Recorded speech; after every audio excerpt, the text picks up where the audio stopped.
Hello, everyone. Thanks for joining me at Behind the Headlines, coming to you with another great interview. I'm Lee Camp. This is streaming on multiple platforms. Thank you for being here. Please leave a comment, click subscribe, all that good stuff.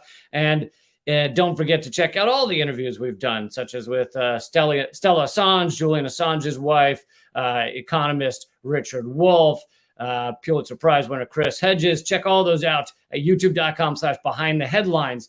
But today I am very excited to speak with someone who is roughly a million times more informed on China than I am. And I think this is one of the most important topics going on right now in our world is as the US government likes to call it, the great power conflict between China and the US. But we'll get into a lot more than just that.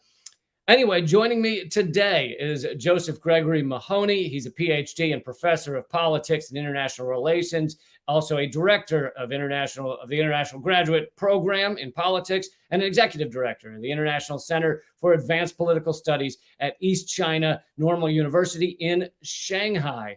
So, welcome, Josef. Hello. Hey, Lee. How you doing, man? I'm doing all right. It was a pleasure to meet you in person in Beijing there. My brief trip there, my only trip I've gotten to Beijing, whereas you are very different. You've been in China for a while now, correct? Yeah, I've been living in Shanghai for the past 13 years. Prior to that, I was living in Beijing. I worked for a think tank under the Central Committee there and part of the party intellectual apparatus. But I first started coming to China in 1998, up in the northeastern part, and then so I've had a longer frame of reference or horizon, but and have got to see or observe firsthand a lot of changes. But no, I was really looking forward to the show, and I just got a text from a friend of mine in Hong Kong, a colleague, and she's saying, "Oh, you're going on Lee Camp show," and I'm like, "Yeah." He goes, "Well, I think he uses the F word a lot. I hope you don't. I hope you don't do that yourself." So, if you would, at the earliest convenience, drop an F bomb as a shout out to my colleague in Hong Kong, that would tickle me. Thank you. You're goddamn straight. I fucking will. I tend to curse less in the interviews than I do when I'm ranting and raving on my own. But yeah, I appreciate that. As Lewis Black said, I come from a comedy background. So as Lewis Black said, if you look around at what's going on in the world and you don't at least think in your head, fuck, then there's something wrong with you. Yeah, no, there are things. I think we both realize there are things that you should have a sense of humor about, but you should also be fucking furious about, right? I mean, these things are piling up on our doorstep now, and obviously China is closely related to a lot of those conversations. So let's get into it. What can I do? Yes, let's get into it. So you know a lot about Chinese cultural and political culture, far more than I do, and probably far more than most anybody does outside of China. Can you explain your thoughts on China's foreign policy? And I know this may take a bit, and we have the time for it, so let's do it. Your thoughts on what makes China's foreign policy different from the way the U.S. government and maybe even U.S. citizens view the geopolitical machinations and where things stand now? Well, it's a very big topic, and clearly we have, I think very specific statements that come from the foreign minister or from Xi Jinping or the political apparatus in Beijing that try to, formally explain these things. And, we could, repeat all of that. But I think the key point is, at least from my perspective, someone who grew up in the United States, who grew up during the Reagan period, for the most part, really began to think about the world and social studies, growing up in Haleyville, Alabama, right, the middle of nowhere, a place that I still love and respect. But if you know the United States, you should immediately get a picture of what I mean. And we used to get the little, what were they called, the little weekly reader or whatever, Yeah. and they would give you like pictures of the world, and who was America's friends and who was not America's friends, and it was like a world map, and then it would be like, okay, so there's like this huge red part of the world, and I remember even in the 1980s, it was like China was like in this weird color, or maybe it was shading, that China was something other than. But the key point here is that you probably a little bit, because you're a little bit younger than me, but not much. Sorry to say, but nevertheless, we we understand that old Cold War discourse, and we also understand that it's come back. Now, people are debating whether or not the Cold War is back. Certainly, I think in some respects, it's back in terms of, what we saw towards the end of the Obama administration with the so-called pivot, what we saw accelerating with Trump, and then even accelerating further with Biden. And so we see the rehash of these old narratives of there's the Chinese Communist Party, right? We always have to know, if you're in America, there's like, no one ever misses the opportunity to say the Chinese Communist Party when they're talking about China, and to link this immediately with some sort of existential struggle between the United States and China. Now, sometimes we dress it up as great power competition, but there's always this narrative that goes on along with it, that what China is really trying to do is displace the United States as the global hegemon, right? And that the United States has to resist this, because China's evil, or that whatever the shortcomings are of the United States, at least they're better. But if we let it go, then everything's going to fall apart. There's like this apocalyptic vision associated with it. And again, I remember growing up in Alabama, and people having these bomb shelters, and I don't know if you remember that awful made-for-TV movie, The Day After, right? And I heard about it, never saw it. Yeah. And so, we all watched that. We all watched that show. And then the next day at school, we talked about it. We talked about, would you want to survive? Would you, if a lot of your friends were dead, would you? And we used to have these, Cold War drills where we had to go out. And it was the same as the tornado drill, where you had to go out and you had to like put your head down between your knees. And I remember someone said, this kid in my class, he was always a smartass, and someone said, "Why do we have to do this?" And he says, "So you can kiss your ass goodbye." Right. Exactly. If it's a nuclear war, you're fucked. Okay. So, but that was like sort of the low grade terror that we grew up with. And to be honest with you, that is coming back. But where I am feeling it is here. In other words, China is increasingly concerned, and I don't know that Americans are aware of this. I don't know that they're thinking the same way. But China is increasingly concerned that the United States is trying to bait it into a war, and that we have experts and others who think, okay, this could happen in the next 2 to 5 years, right? Now, if there's a war between the United States and China, it's a global war. It's catastrophic, right? Yeah. It destroys the economy of both countries. It has tremendous implications for spiraling outward. It could involve, weapons of mass destruction. It would certainly imperil the environment and contribute negatively to climate change. But there is this immediate concern that the United States is trying to position itself vis-a-vis Taiwan in a way that replicates what some people in the world view what the U.S. has done vis-a-vis Ukraine. Okay, so that's the concern that is slowly building here, and I don't know that Americans are thinking about it the same way. I don't know the extent to which they're tied into it, but this leads me into a discussion of Chinese foreign policy, right? This is sort of the broader context, Yeah. which is, firstly, China doesn't want to dominate the world.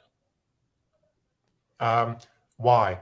Because to put it in the most vulgar terms, it isn't satisfied with its capacity to govern itself. In other words, it has a political system that takes on so much responsibility, that is driven to elevate all these different aspects of Chinese society, and it's constantly pushing its own political system to the breaking point. Right? In other words, how can we do this, do this, do this, do this? It has absolutely no. Go ahead. Can I just throw in the number for those who don't know that over the past 30 years, China has elevated 850 million people out of extreme poverty in China. And those numbers are agreed upon by the UN and others. So, but it's over 800 million out of poverty and eliminated extreme poverty. And then I think the term that has to follow that is that, they've now created a middle income population exceeding 400 million, which is greater than the entire population of the United States. And, doing this in a way that is historically unprecedented. Now, there's hope that in the next 20 years that we might see similar gains in India. Maybe that's true. Maybe they're going to get their act together. It hasn't happened yet. They both achieved sort of not national India independence, and China, in ending the Civil War, roughly the same period of time. But anyway, so yes, so you're right that China has made this tremendous leap forward in terms of its own development and bringing some form of socialist democracy to its people.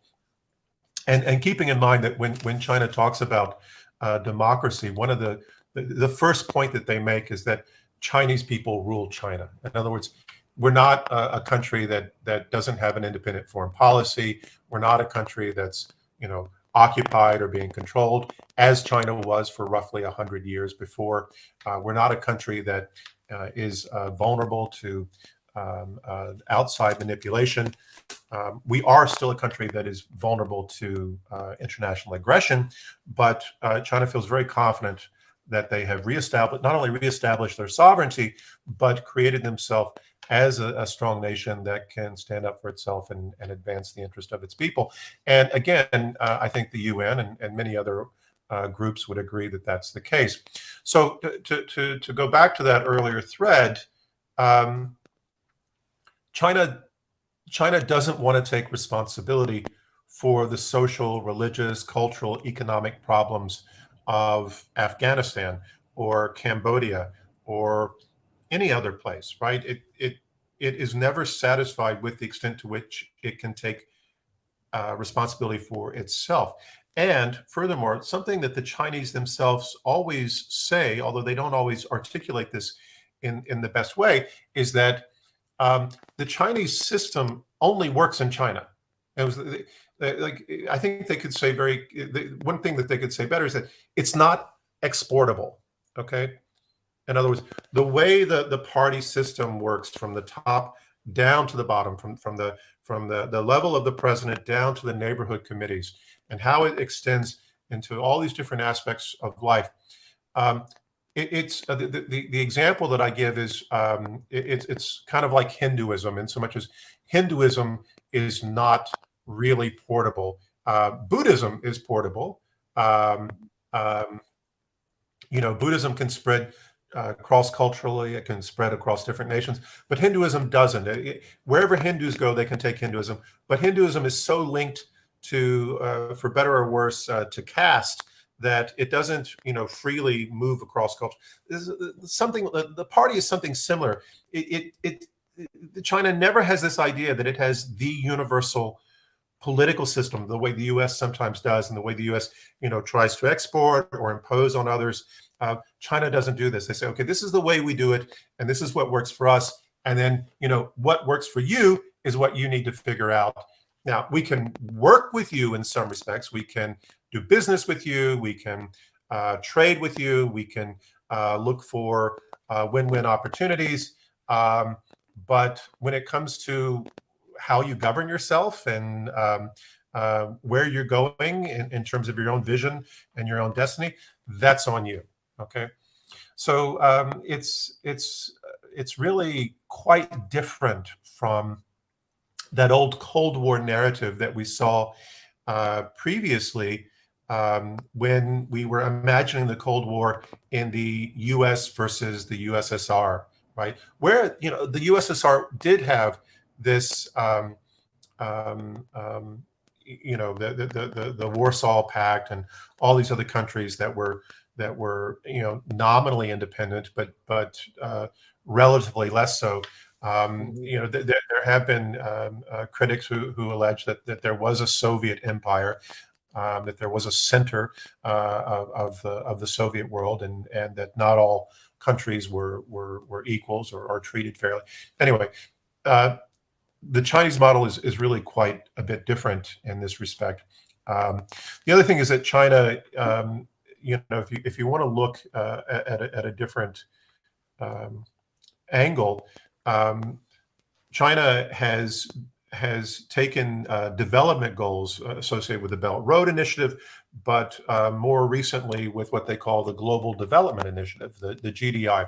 So, for example, there are these UN development goals, 2030 development goals, and because of the global downturn associated with the pandemic, it became clear that there were going to be shortfalls in reaching some of these development goals that had been part of the UN mandate for some time.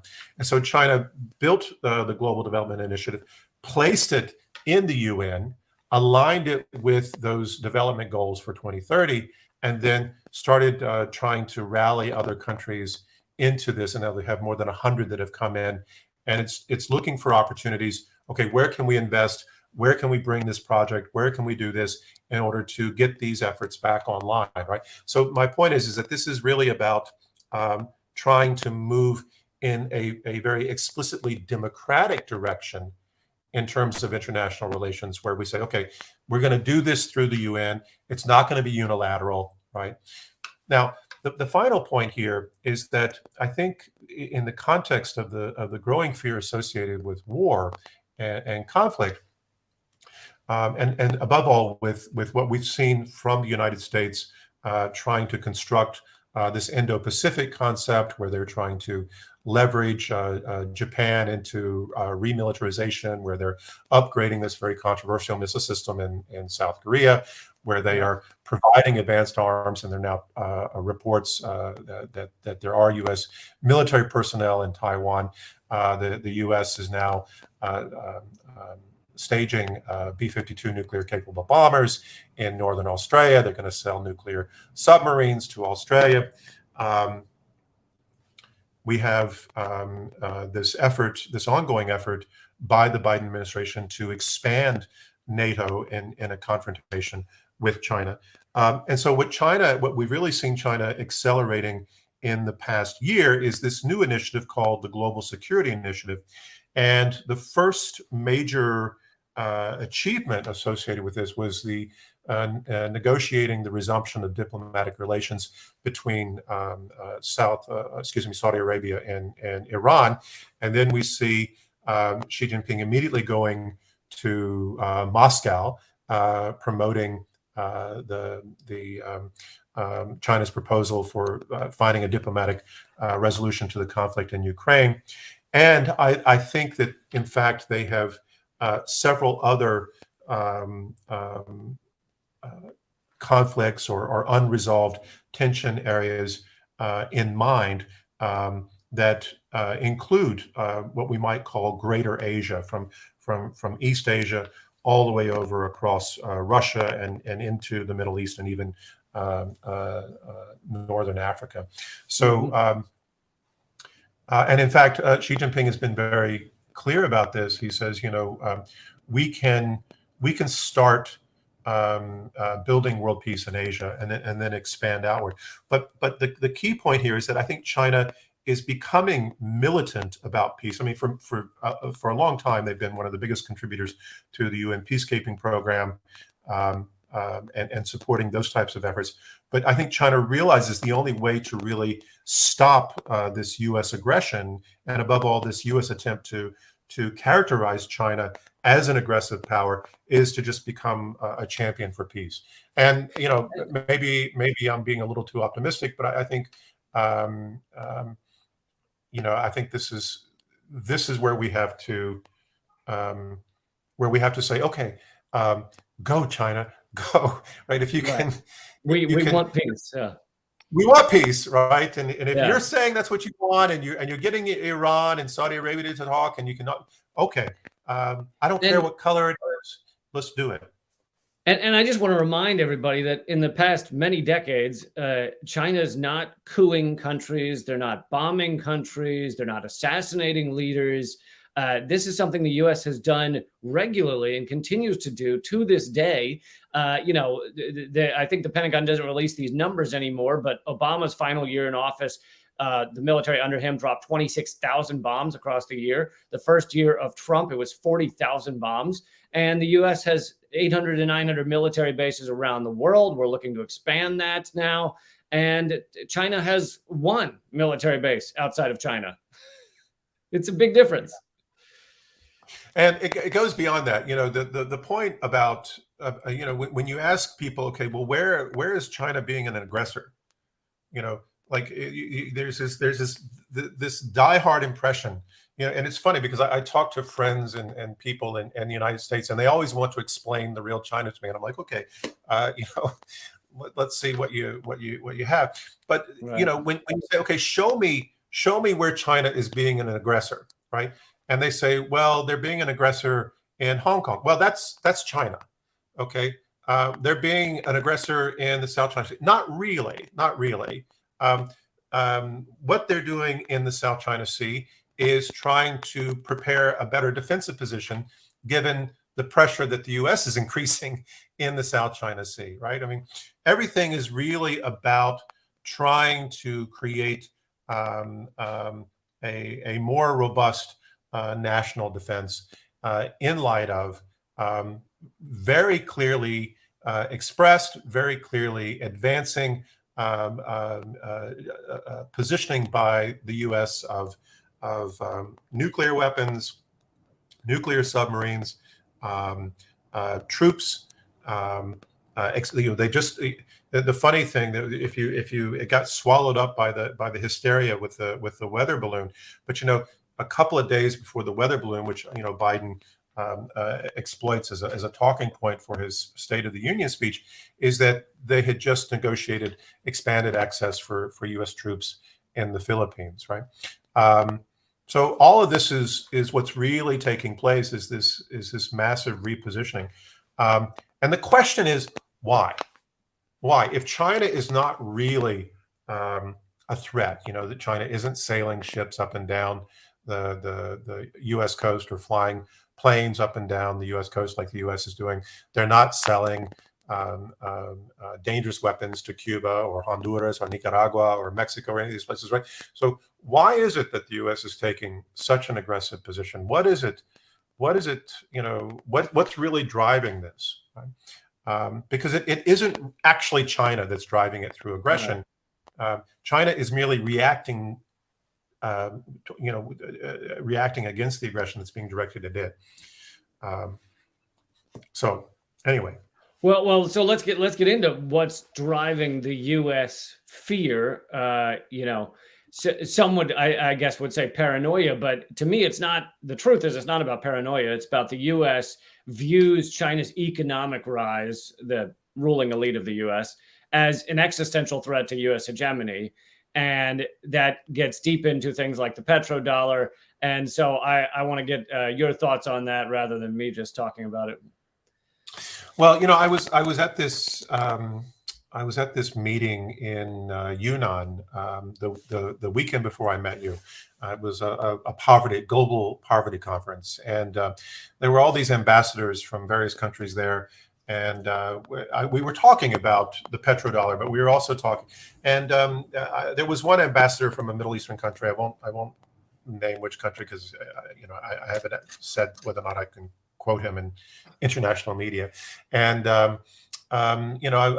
he was fixated on the American military-industrial complex, saying, "Okay, well, the U.S. Always has to have something that feeds this machine," and for 20 years it had, it had the Cold War, and then it transitioned into the war on terror, and it's transitioning from the war on terror to a new Cold War with China. And I think obviously there's certainly an economy of war that exists. We know, for example, that the U.S. is a big part of the U.S. economy is selling weapons and being engaged in that type of activity. But I think that we too often overemphasize that, because I think that there are bigger issues now. And the two bigger issues, I think, are and here one I really, I think, amuse some people, but one of them, I think, is that we are, I think, facing growing intersecting crises associated with climate change. And this is, in my view, prompting some strategic endgames that are being played.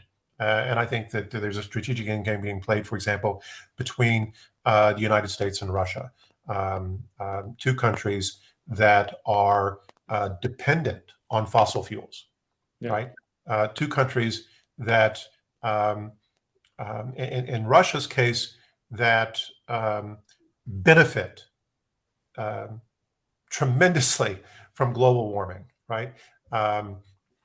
Number one, they want to sell their best resource, and that best resource is melting the snow and ice that's going to open up more resources for them. Right.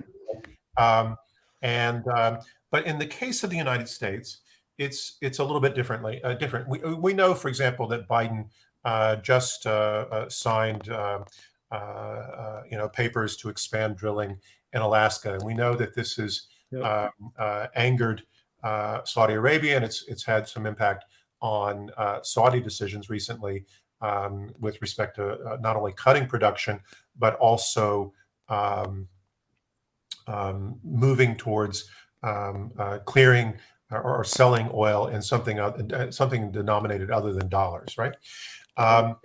So the key point here is that, okay, the U.S. is moving to become perhaps one of the biggest oil producers in the world, and certainly is moving to play that supplier role in Europe that was previously played by Russia. But there's another thing that the U.S. is really concerned about, which is what you've already mentioned, which is the petrodollar. Okay, and so the key point here is that in my estimation, I'm not an economist, but in my estimation, and other people I think have a similar view, the U.S. economy. There is a real economy and real jobs. There are people who produce real things, but a very, very large part of the U.S. economy is a house of cards built on the dollar. Okay. Yeah. And the dollar as the supranational currency. And interestingly, we know, I don't know if you saw the little blip from Donald Trump as he was, reflecting on his day of humiliation, of course, and linking America's decline with his own. And, if that's what it takes, okay, maybe that's what we have to suffer through to get rid of that asshole. But it was funny because one of the things he talked about was the coming collapse of the dollar, right? Now, the dollar as the supranational currency or the global reserve currency, however you want to, it's underpinned by its role as the petrodollar.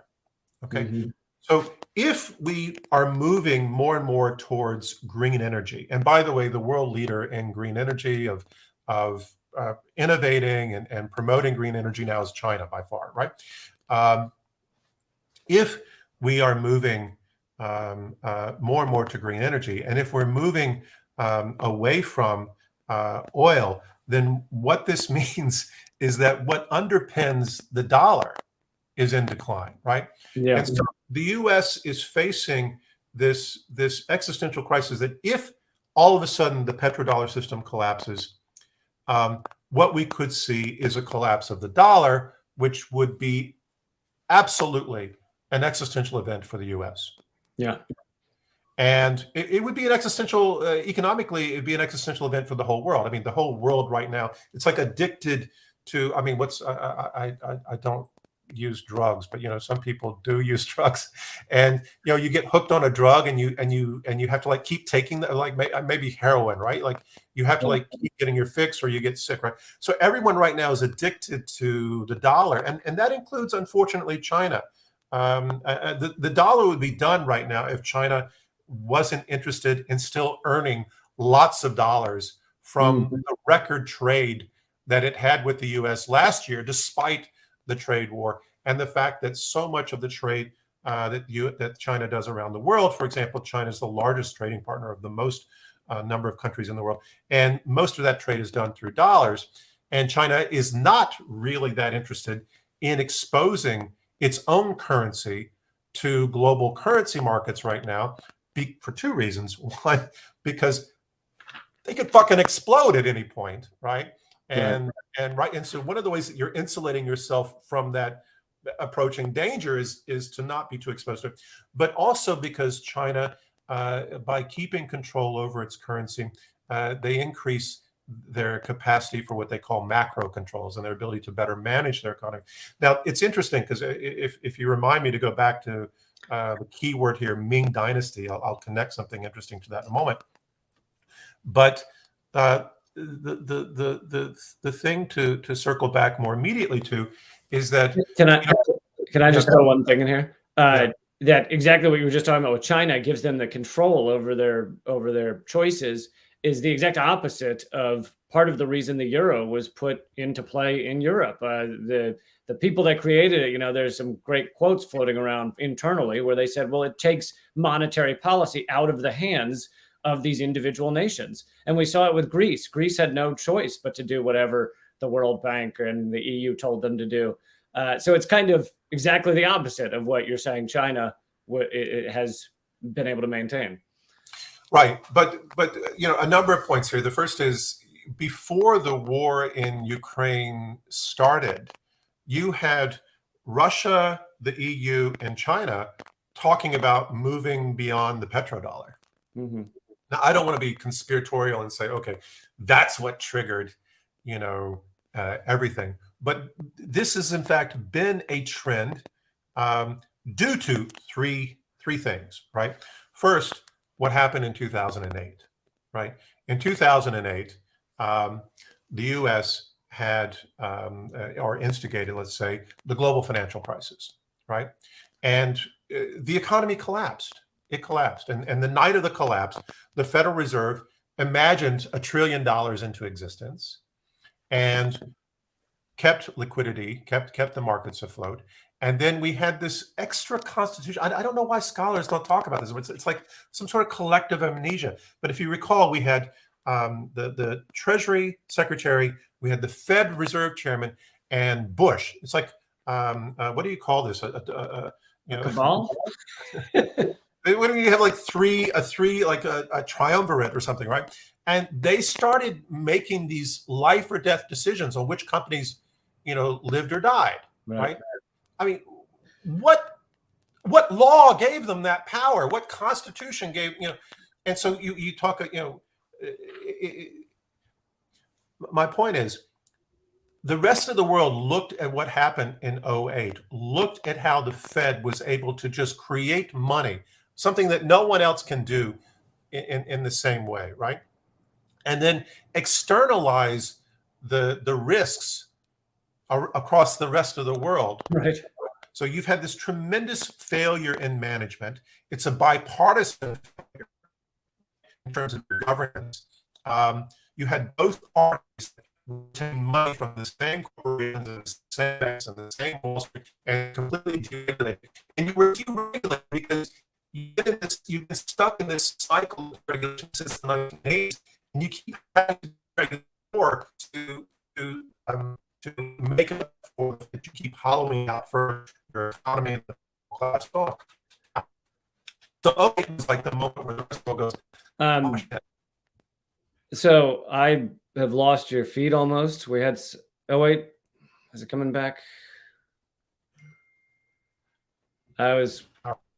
Maybe I'm waiting to see if it stays bad. Maybe try logging back on, logging out and logging on, if you can hear me. Yes. Okay, let's try you logging out and logging in again. All right. Sorry about that, folks. By the way, before we started, we tried this where he logged out and logged back in, and it worked great. So hopefully that's the case, and we'll have him back in a second. To continue on the points he's making, and I'm going to try my best. I know we only have 25 minutes left to get to some of your questions, assuming this feed gets fixed. But to get to what he was saying is the U.S. and I know I've said this many times, so stop me if you heard it. No, just kidding. But we print insane amounts of money, $1 trillion a year for the military, which is more than 140 countries combined. And then we turn around and say, our dollar still has value. It still has a lot of value. Well, why is that? Well, it's just because of the petrodollar, which is the reason it's the reserve currency. All right, well, he's back, but I don't actually see any video for him. Well, I'll leave that up and see if it works for a second. Oh, this would be so frustrating if it's... Wait, no. Okay. I think we got you. Okay. Okay, great. So I don't know if you remember where you were, but... Yeah, no, I was hearing you talk about the petrodollar. So to go back, and I don't want to interrupt your stream, but so '08 was this wake up call, and then it's funny because we had we had all of this. U.S. created all this.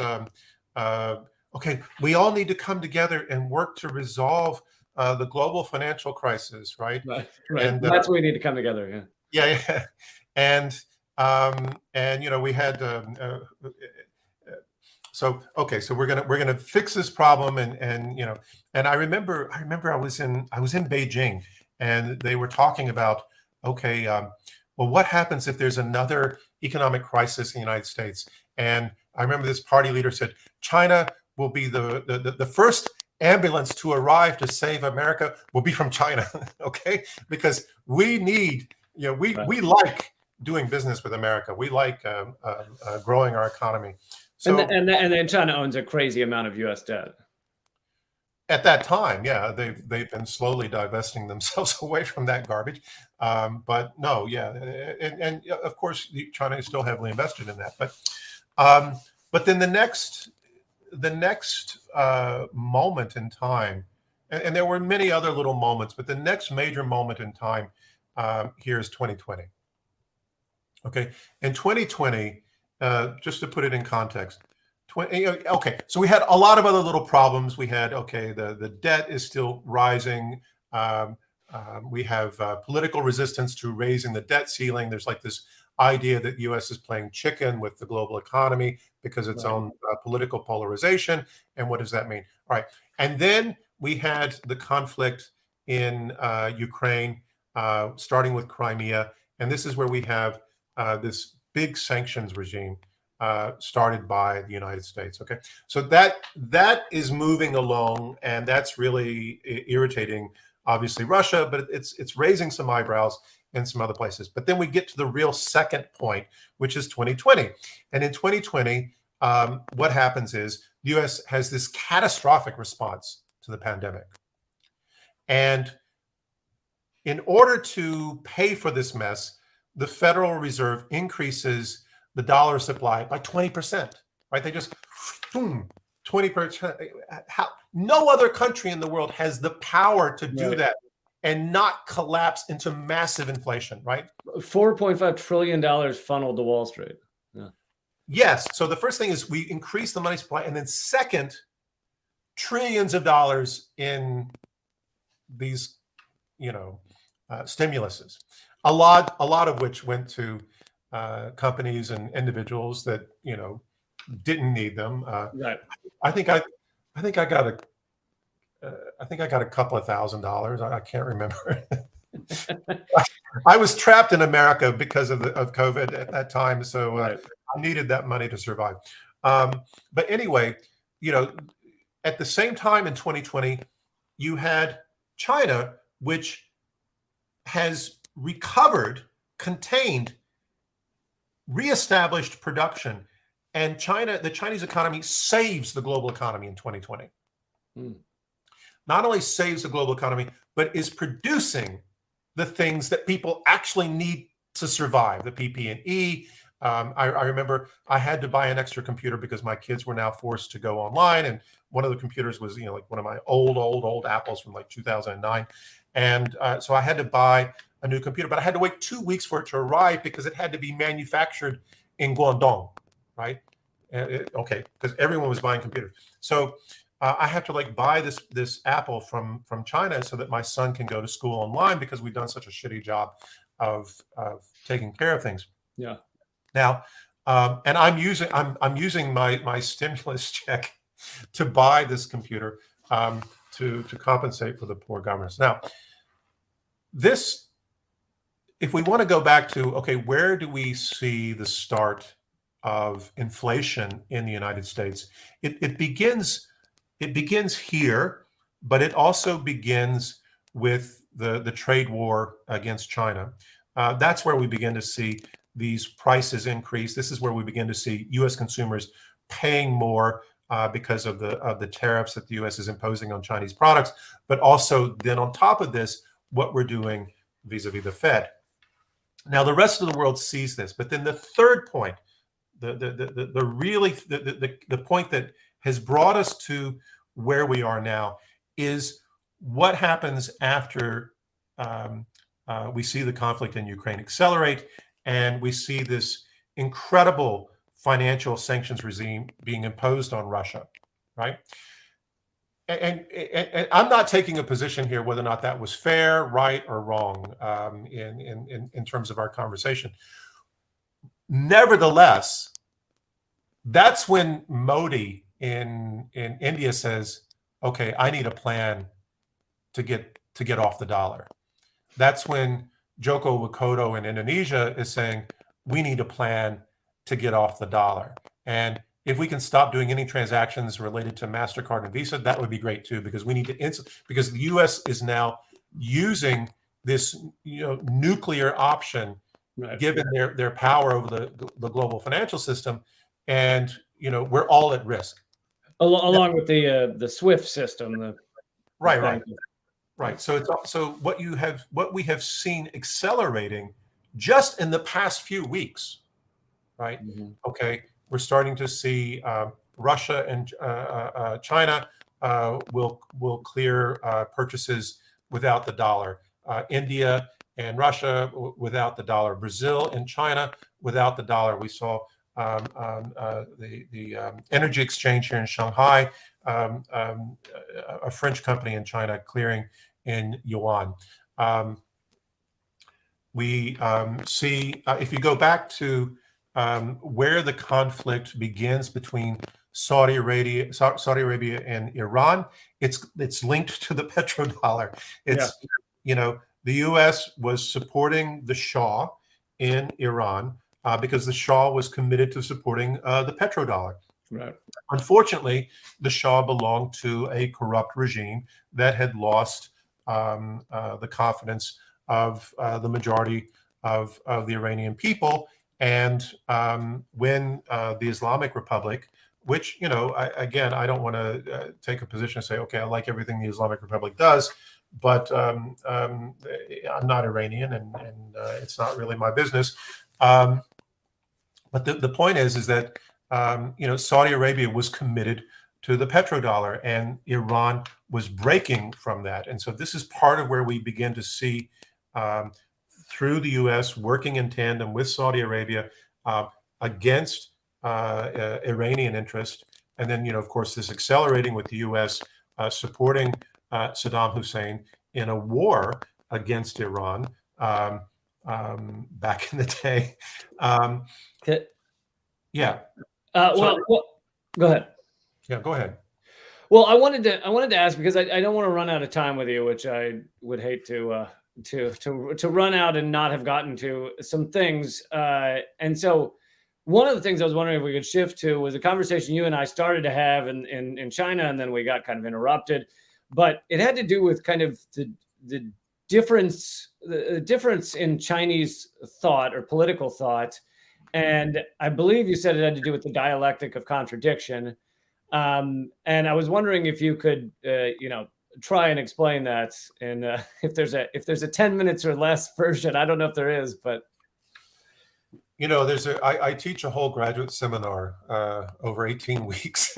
So it's not 10 minutes. It's not a 10-minute conversation, but what I can say is this: in the 11-minute version of it, if I kid myself. Without trying to fall into a lecture, so to speak, Mm-hmm.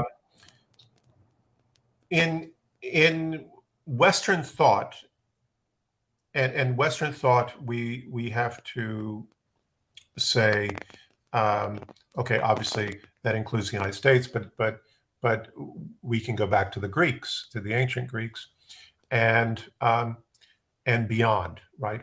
And I'll get to the beyond in just a moment. There is an expression that more often than not has been called the law of thought. And it was the principle that is guiding what is considered to be logical and rational in thinking. And this is expressed very nicely by Aristotle as the law of non-contradiction. And I'm not going to go into the three laws and how the first law and the third law are derived from the second law. The second law is the law of non-contradiction. That would be the 18-week version. But what it means is something can't both be something and not something at the same time. I have this little donkey here, right? Yeah. And this donkey cannot be a donkey, and a plastic donkey, and not a donkey at the same time. Now, that seems pretty straightforward and pretty logical, right?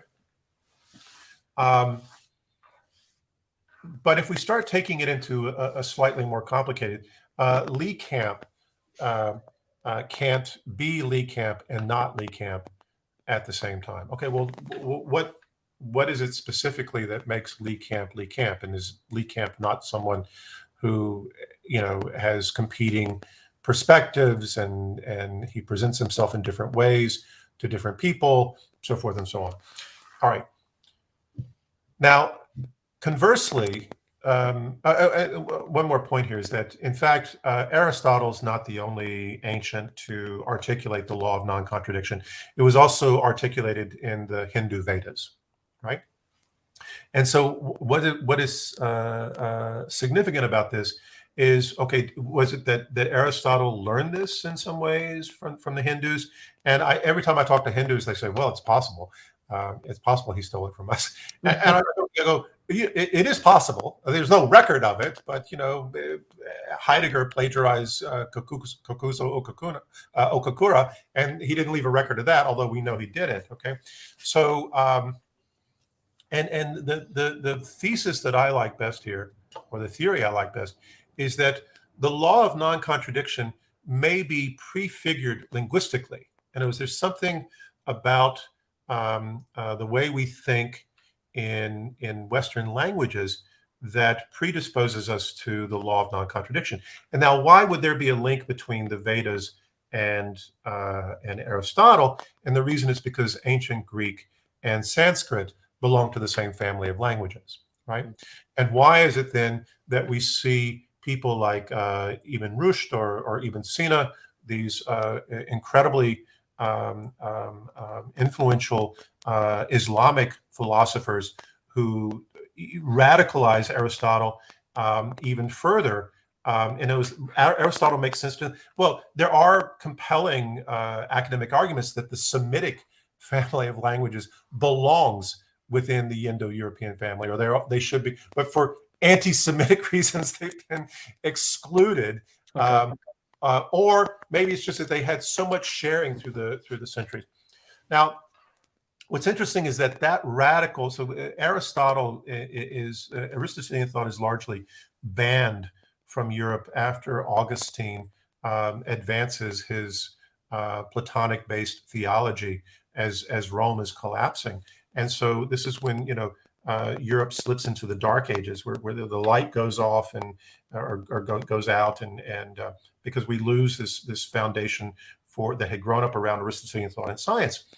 But it comes back because of the threat associated with the Muslims, and this is this radical idea of Aristotle that gets written right into Thomas Aquinas' Summa Theologica in the middle of the 13th century, which in turn sparks the Renaissance, the Enlightenment, the Industrial Revolution, which gives rise to this radical cogito, ego-based subjectivity, individualism, existentialism, Protestantism, nationalism, capitalism.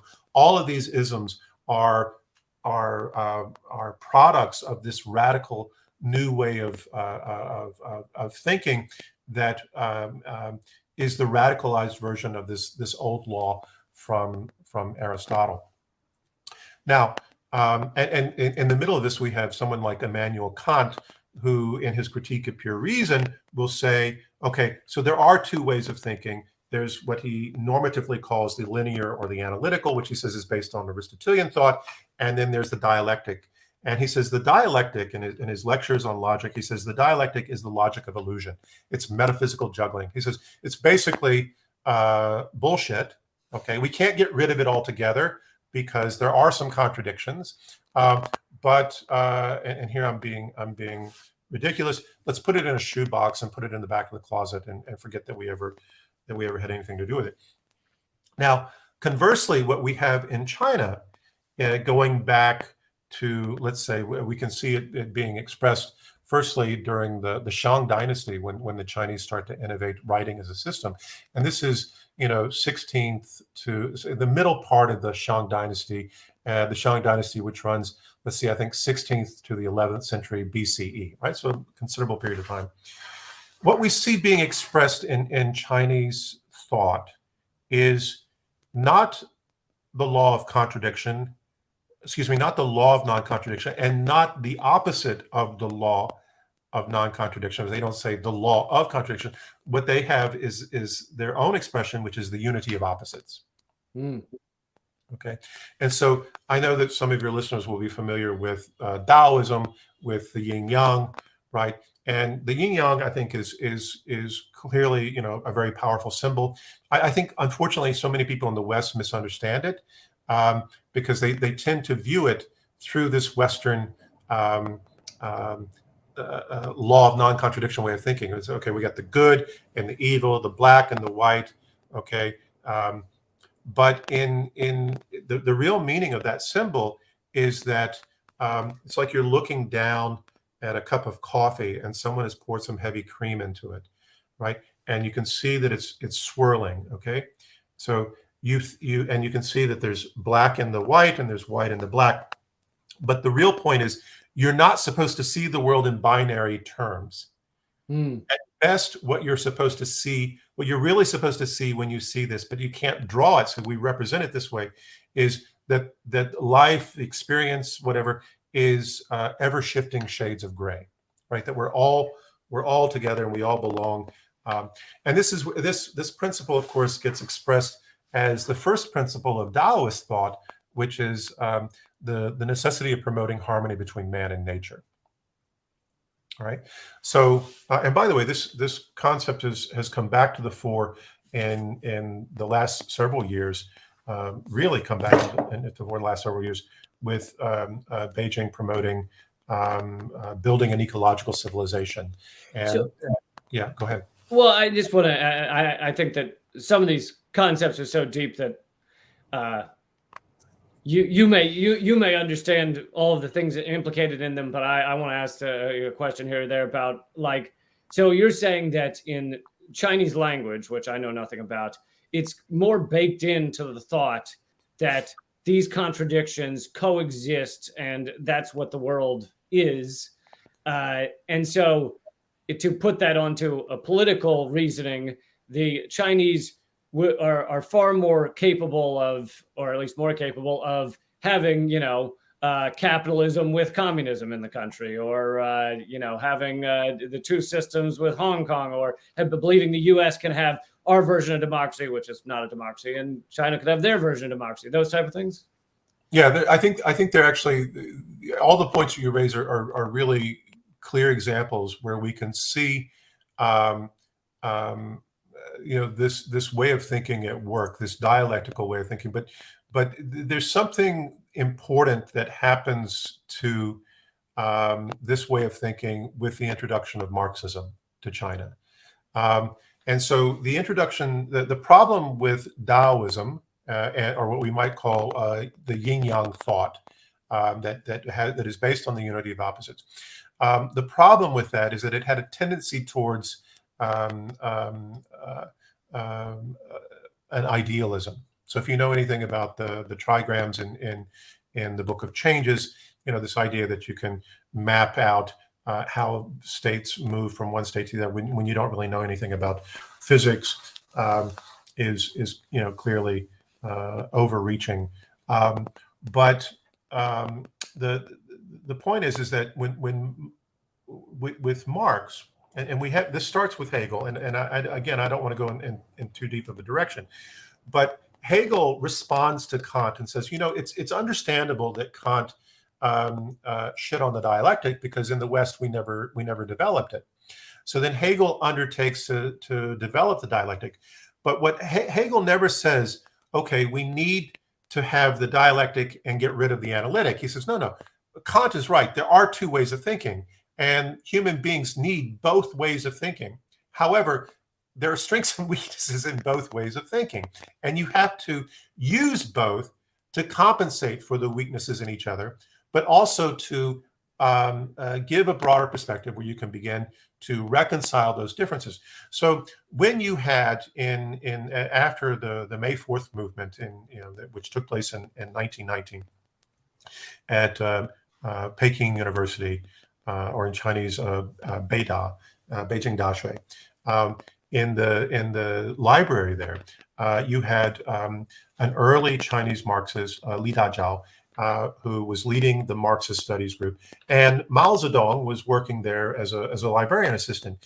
And as they're starting to read Marxism, and the reason they're reading Marxism is because it's just a couple of years after the October Revolution, and so you now have to, because China's facing this crisis of consciousness after the Treaty of Versailles had given the former German concession to Japan, right? And so you had done all these things to try to modernize with the Shanghai Revolution in 1911, where you'd overthrown the dynastic system and started the Republic of China, and yet it doesn't work. It doesn't provide you with a path to national salvation. So there are all these various schools around China trying to find what they call the solution to Chinese consciousness, or the solution to the crisis of Chinese consciousness. And as they're looking at Marx, they're saying, oh my God, there's the dialectic, right? There's the dialectic. That's something that resonates with us because we have this way of thinking. In the dialectic, what do? You because we haven't introduced this, but you say, okay, there are contradictions, and contradictions are in a struggle to reach higher stages of progress, and so as as they're reading Marx, what they're seeing is that the dialectical materialism of Marx will strengthen yin-yang thought. And those yin-yang thought is too idealistic, but we can bring a more materialist base to it with Marx's dialectical materialism. But in addition to this, Marx provides, and this is a point that a lot of Western Marxists take for granted, Marx provides, and he takes this in part from Hegel, an epistemological bridge to the analytic, which is something that China did not have a very strong tradition of, okay? And they need that bridge in order to develop as a modern nation, to accelerate their industrial development. Because if they don't, they're not going to be able to withstand this international pressure that has been knocking them down for decades. So this is where Marxism will accommodate but strengthen a native way of thinking that has roots that goes back thousands of years, but also bridge into this other way of thinking, which is compellingly necessary in order to see this sort of technological progress and to close this technology gap that had left China vulnerable to the West. Given the experience that the U.S. had by accelerating, or excuse me, the West had in terms of accelerating its own technological development because of the radicalization of linear or analytical thought. So it's in that context that you have someone like Mao Zedong who is thinking dialectically, right? But it's not just dialectically, he's also bringing the analytic into play. And this is where you have things like, okay, one country, later with Deng Xiaoping, so it starts with Mao Zedong, but then it continues with Deng Xiaoping, and then we see it with the third generation of leadership with Jiang Zemin, and then even with the fourth with Hu Jintao, and now fifth with Xi Jinping. This idea of, okay, one country, two systems, or the socialist market economy. These are profoundly dialectical concepts that are looking at how do we manage contradictions? How do we do this in a way that moves us forward in a constructive way? But the most interesting thing, the most interesting contradiction, if you study Chinese politics, is the contradiction of the party itself, right? Mm-hmm. The first magic trick that the party learns, and it has to learn this in order to save itself, is how to radically change itself. And once it figured that out, once it figured out how to profoundly revolutionize itself and to a lesser extent reform itself, then it began to figure out how to revolutionize and reform China.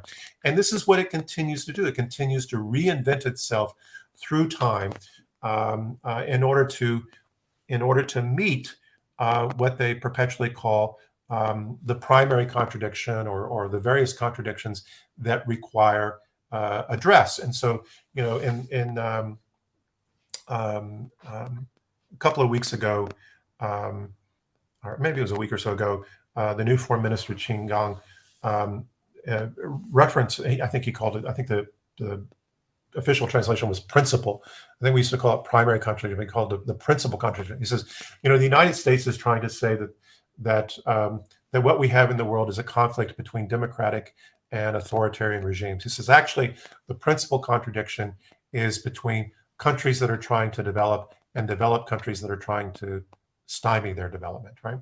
And he says, this is what we're focused on. We're trying to avoid a containment. We're trying to help the global South develop. We're trying to develop further ourselves and the global South together, because that's what we're going to need to move forward. So this language and this way of thinking, we also see it in this concept, this central economic concept that we see in Beijing, the dual circulation model. So to answer your question in a roundabout way, is that this way of thinking remains powerfully instrumental in the way the party thinks. The way the party thinks about foreign affairs, the way it thinks about domestic policy, the way it thinks about dealing with problems, including whatever problems that arise within itself institutionally. But there is or has been some concern, starting with what we call the 90s generation, the Zhou Ho, and it was those kids that were born in the 90s, and they were the kids that started growing up in this market society, right? And so there was this concern for many years that these kids were thinking differently and Beijing, God bless them, they were concerned. Okay, maybe it's Japanese soft power, anime, or Hollywood that's corrupting our young people. And some of us Marxists were saying, no, no, dummy. As Marx says, your consciousness is shaped fundamentally in some profound way, right, by the economic system that you live in, right? And you have advanced this market society to such an extent that it's changed the way people think, and it's made them more egocentric. It's made them more individualistic. And it's not just Marx who says this. Margaret Mead talks about this as well in her studies on generation gaps in countries where you see accelerated economic development along market lines.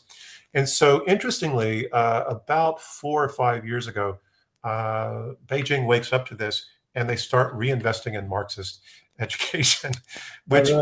Yeah, which it's very self-serving for me to say. I completely applaud, because I teach the Marxism the seminars on Marxism, not only at my university, but I guest lecture at several others. And so there's this very clear understanding that okay, so young people have been tipping too far into this analytical, individual, ego-based subjectivity, or what others would call cogito subjectivity, taking the term from Descartes. And what we need to do is reintroduce them to Marx. We need to reintroduce them to the dialectic, because that's the way, that's the way we think. That's something that's worked compellingly well for us.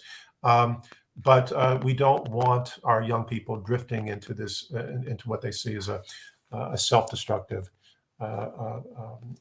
form of being. So I think this has been recognized, and they've been trying to shore that up with these younger generations. It sounds like how the market economy ultimately works in a capitalist society. Is it separates us, it atomizes us, and it makes all of our needs greed based, and puts a dollar sign on everything, including the air, the water, the life. And your labor, and in fact, even your blood. I've been talking more and more about this, that the U.S. is the #1 exporter of paid blood. In fact, more dollar-wise, more than corn or soy in the U.S. And so we've become a literal vampiric nation, sucking blood from the poor, which is, a good thing to know. But anyway, it's been, I'm O negative. I'm glad I'm here. I don't want nobody sucking on my blood. I got the most valuable blood in the world. It was an honor to have you on, and I know it's 11 p.m. there, so I think I should wrap this up. But it'd be easy to chat with you for 5-6 hours, but I'm not going to do that. But thank you so much for what we were able to get through. It appears everybody in the chat really loved it, and one person was asking if you have any way to catch any of your lectures or writings or anything online that they can keep following, because I think a lot of people are sad to see you go. Yeah, I'll say I don't do a lot of social media. I do a lot of media. I'm on TV 2 or 3 times a week. I'm on LinkedIn. I know a lot of people aren't on LinkedIn, but you can find me under my full name, Josef Gregory Mahoney, Joseph with an F, Joseph like Joseph Stalin.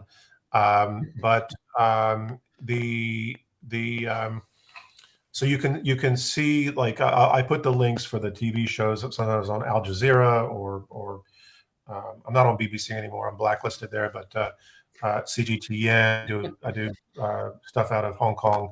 But I imagine with Western media, you are similar to like me or Chris Hedges, where you'll be at a network for a bit, and then it gets you get blacklisted or stopped or shut down. Yeah, eventually, it's amazing, right? It doesn't take long for them to figure out that you don't belong to their audience. But anyway, the other thing I would say is, people are free to reach out to me. We do have a master's and PhD program here at the university. We do teach it in English. We do teach Marxism. We do have scholarships.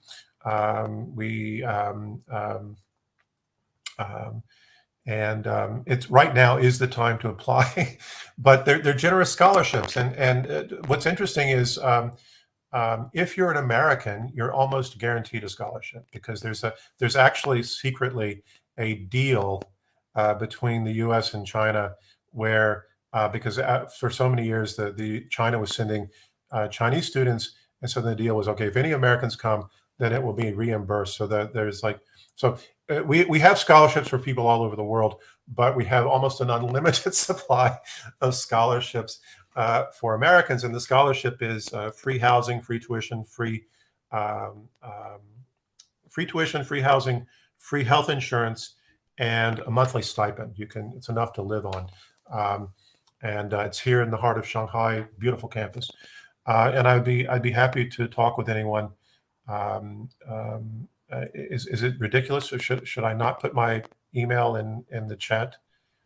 Is that dangerous? That's up to you. I mean, I don't think it'd be a real problem, but you know what I'll do? See if I can. I mean, if they can find you on LinkedIn or something, that's probably. Yeah, they can find me on LinkedIn, but I have a program email with the university, but we just merged our department with the School of International Relations. So now we're the School of Politics and International Relations. So they changed the at. Right. I haven't used the new one yet, so I don't want to say what it is, but I'll send it to you, and if you can post it, fine. If not, they can just find me on LinkedIn. We can add it to the description. Yeah. Okay. So it was a pleasure, man. Thank you. Thank you so much, and I hope to speak again with you soon. I hope so too. Take care. Take care. All right. Hope you folks enjoyed that. I know I certainly did. That's Josef Gregory Mahoney, and that's he's a professor at the East China Normal University in Shanghai, an American who grew up in Alabama, of all places. See, who says Alabama can't export amazingly brilliant professors to China? I think he might be the only one. I think if they have an annual get together of the Alabaman Marxist professors and living in China, he might be the only one there. Anyway, thank you so much for being here. I do these interviews twice a week. It's all at youtube.com/behind the headlines. I just had a new episode of the Most Censored News just came out, and I will put a link to that. It's about the water wars that are heating up here in the U.S., and I just put that link in the comment thread as well. But if you can't see that, you can just go to youtube.com/behind the headlines, and I will see you soon with another episode. Thanks again. Oh, and support us, patreon.com/behind the headlines. Keep fighting.